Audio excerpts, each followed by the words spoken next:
Just in, you Matt were just looking mentioned at we have a breaking obviously news very story to tell you disturbing about. live shot there. That is the World Trade Center, and we have unconfirmed reports this morning that a plane has crashed. As we come on now, we have serious news of a major, a very tragic story right now.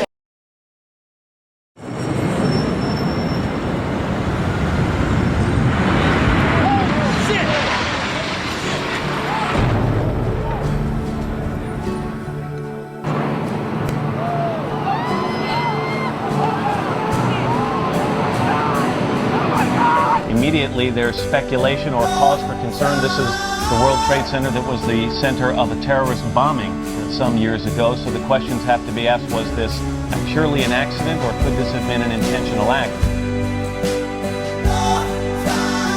From our vantage point, yeah, clearly difficult to tell. We're under attack. Honestly, I just want to let you know I love you, and I'm stuck in this building. Here you are. Neil Brian, reporting crash into the church at there's no fire. I'm in it, and I can't breathe. You know, there's a fire right there. I love you, too. I love you. I don't know if I'm going to be okay yet. I love you so much.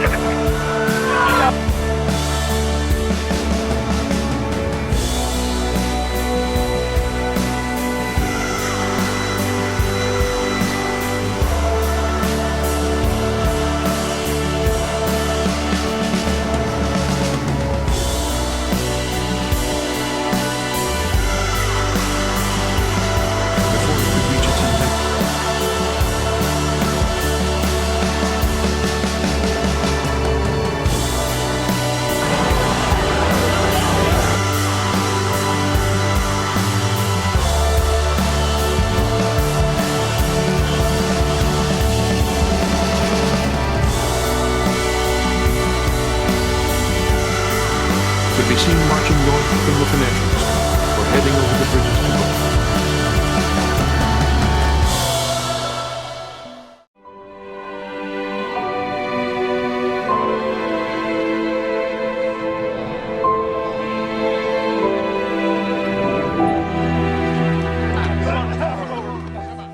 Thank you so much for taking the time to talk to me and answering my questions. It's an honor, honestly. All right, well, thank you very much for having me. And what's the name of your school again? Santa Cecilia. Well, to Santa Cecilia, I want to say thank you for taking the time to listen to me. The first one is, what are your most vivid memories from that day, both before and after the towers collapsed? Well, before the towers collapsed, I think was sadness because of what was happening and seeing the worst in humanity. After the collapse, I think what I thought about what was most vivid to me was the love that people gave within the towers. You know, people ask me all the time, what's the one thing you saw the most of on 9/11? And it was love. I saw total strangers from different countries, from different backgrounds, from different religions, from different skin colors, definitely different political views, all helping each other. Okay, so was there any moment during the rescue that you felt that you wouldn't survive? And how did you cope with those thoughts?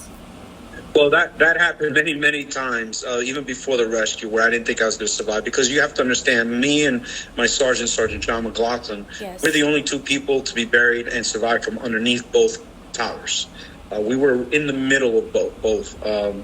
And I think the most important part of, and I hate to call it my story, I think it's just the human story, is the moment in that evening that after we lost our three teammates, Dominic Pizzulo, Antonio Rodriguez, and Christopher Amoroso, and suffered so immensely down there that I just wanted to give up. I wanted to die, you know. And being Catholic, you know, my parents have always taught me faith, hope, and love, those three words.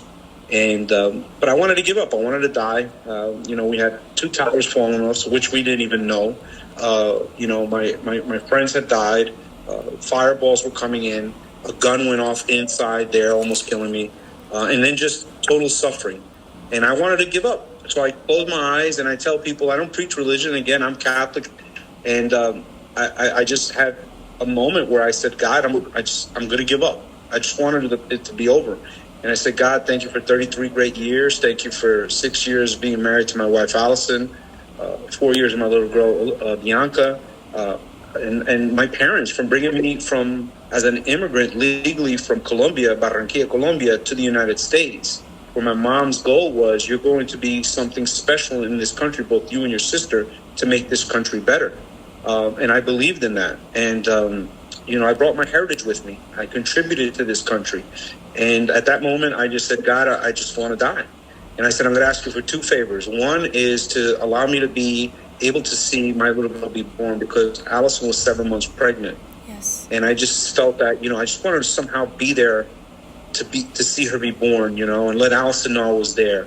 And the second one, and I always tell people, they can laugh at this, was I said, you know what? I felt everybody was going to go to heaven that day, because these cowards, these terrorists, attacked innocent human beings from 81 different nationalities. They weren't just attacking America.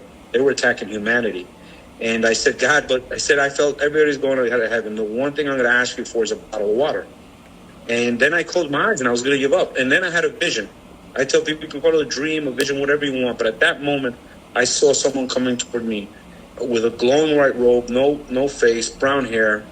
I knew who it was. For me, it was Jesus. And he's coming toward me. And I tell people, you can laugh. What is he holding in his hands? A bottle of water. I can't tell you what brand it was, if it was Poland Spring or Evian or whatever it was. But at that moment, I woke up. I snapped out of that vision, that dream, with the peace in my heart.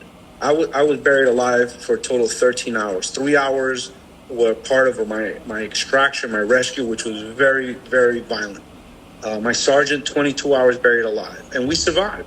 So we want to be a beacon of hope to people that no matter how bad things get, if you have faith, hope, and love, and you keep pushing, you're going to get to where you want to go. The last question is, what message do you want to convey to future generations about the resilience shown on that day?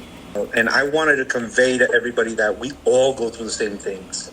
We really, truly do. Some people are more fortunate than others. People talk about, let's get rid of racism. Let's get rid of all this bad stuff. All this stuff has been with us since the beginning of time.